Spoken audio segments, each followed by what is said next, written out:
Söyleyin sevgilim nerede?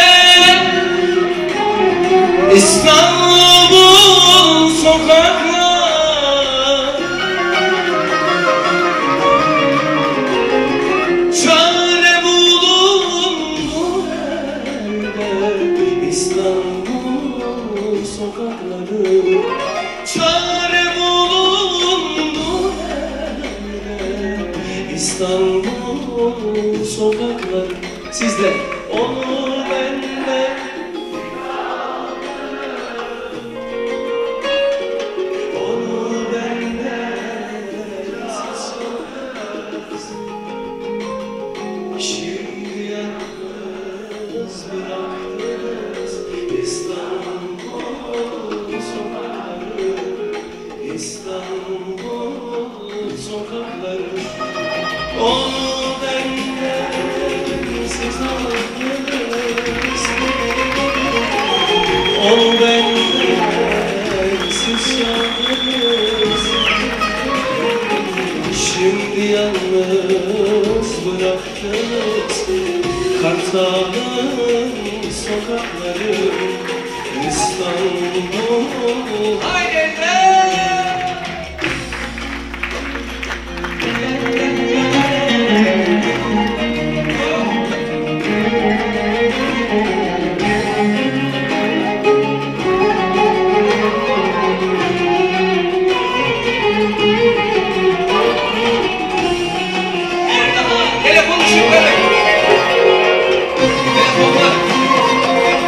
çarpmak demeyelim, kötü şeylere maruz kalabiliriz, telefonlar tutmak zorundayız.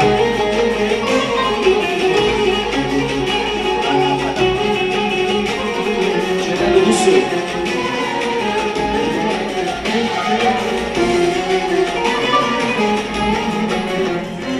Sevgilimi verin bana,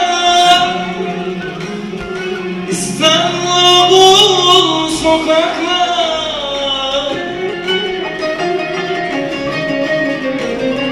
dünyam döndü İstanbul sokakları, dünyam döndü İstanbul sokakları. Onu benden,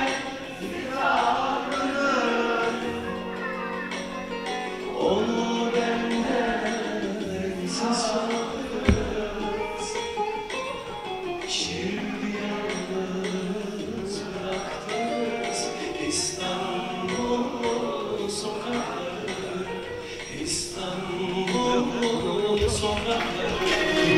Onu benden siz aldınız,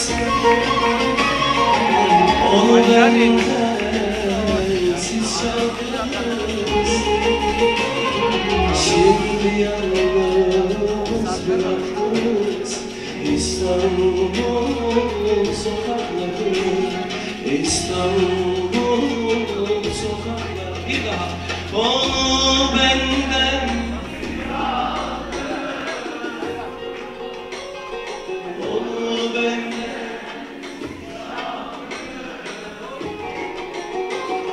şimdi yalnız bıraktınız İstanbul sokakları, İstanbul sokakları, İstanbul sokakları, İstanbul sokakları.